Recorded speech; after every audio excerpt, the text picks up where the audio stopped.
Hey, it's Paul with MakeUseOf.com. Today we're looking at the Nomad 1 by Velotric. This e-bike features a 750 watt with a peak 1200 watt rear hub motor with a 48 volt 691.2 watt hour battery that charges in about 6 hours and gives you about 55 miles of range. This is a class 2 bike, which means you can ride it up to 20 miles an hour using just its throttle-only mode, which does not require any pedaling by the user. Without a doubt, this bike is quick and very fun to ride, both on and off-road. The Nomad 1 is currently on sale at $200 off, retailing for $13.99. Velotric is still a relatively new company, but they had lots of success and positive reception with their debut Discover 1 model, which came out in 2021. And building off of this, Velotric is expanding their lineup, and they're looking to deliver a reliable, high-quality e-bike that can handle your next off-road adventure. You can purchase the Nomad 1 in either its step-through or high-step model. I chose the step-through as I wanted a bike that I could more easily get on and off when I was adventuring or discovering new areas. You can choose from 7 colors total, even though their site mentions 8. You're actually limited to just 3 different colors depending on the frame you choose, and Mango is the one color that is available on both models. And as you can see, Mango is the color that I went with. It would have been nice if all their colors were available for both frame styles, as I'm sure others, like myself, would have preferred one of the other exclusive colors. Cheaper bikes tend to suffer with their finish, especially when it comes to their welded pieces. With the Nomad 1, the craftsmanship appears to be very good. When inserted, the battery and frame match up pretty well with minimal gaps between them. With the bike fully assembled, it looks and feels very well put together. And with its concealed wires, which, with the exception of where they come out from the front handlebars, this bike looks significantly more expensive than it really is. The Nomad 1 is also IPX6 grade waterproof, and so you should be able to ride this through all kinds of weather without issue. The Nomad 1 uses a 21,700 Tesla grade 48 volt 14.4 amp removable battery, which is certified by LG and Samsung. Velotric claims that their battery has 50% longer range compared to similar bikes on the market, which should give you about 55 miles on a single charge. When you use its throttle-only mode, this will decrease the Nomad 1's max range closer to about 45 or 50 miles. Of course, your results will vary depending on the terrain, weather, and of course the weight of the rider.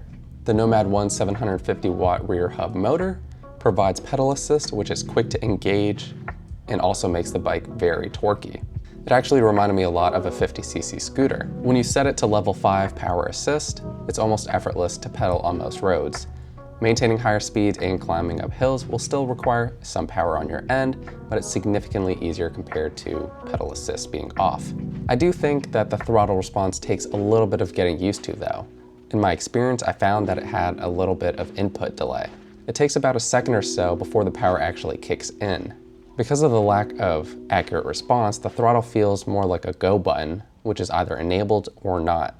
You can carefully try and feather this, and you'll gain a little bit more control over the power, though this is a key limitation of the bike, which is one of the reasons why its price is so low. If you were to compare this with a more expensive e-bike, like ones by Trek, which have a Bosch motor, which retail for about $3,000 to $4,000, those feel far more refined and have better power delivery, which would make them a better choice for technical riding, where you would need those precise inputs at exactly the right moments. That said, the Velotric Nomad 1 is more intended for riding on rough terrain rather than actually taking on trails, so it's easy to look past this as that's not really one of the reasons you would buy this bike.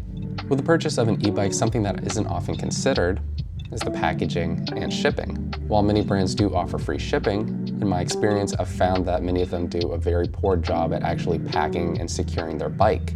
When you're transporting such a large and heavy box, which is often being shipped from at least halfway across the world, it can be expected that it will encounter some kind of rough handling along the way. So I'm glad to see Velotric did not have any of those issues here. The box has 2 flaps and an opening from the top, which would suggest that you should remove the bike from the top. Though as this bike weighs 70 plus pounds, it can be very tricky to pull out on your own. Installation was fairly straightforward, and if you have any experience assembling other bikes, this should be pretty easy for you. It should be noted though, that some of the instructions in the quick start guide are a little bit vague, confusing, and even out of order. For example, I found it was very odd that the instructions do not tell you to install the kickstand until one of the very last steps.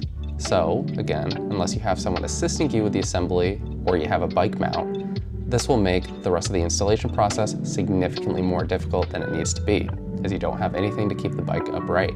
Interestingly, Velotric does have a very good installation video, which I would highly recommend following along with as opposed to the written instructions that they provide in the box.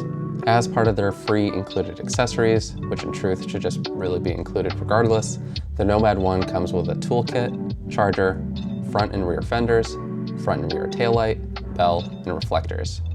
The front light is powered by the bike, while the rear light has a built-in battery that is either turned on or off with a click of a button. You can buy additional accessories from Velotric, including an additional battery as well as a folding lock. In their official specs, they do state the front load capacity and rear load capacity of the bike, so hopefully we can see some of those accessories in the future. The Nomad 1 has a controller on the left side of the handlebar, which has a power button, and an up and down button to change your pedal assist. Left to that is the thumb throttle. You have 5 levels of pedal assist, a full throttle mode, and you can also trigger its walk mode too.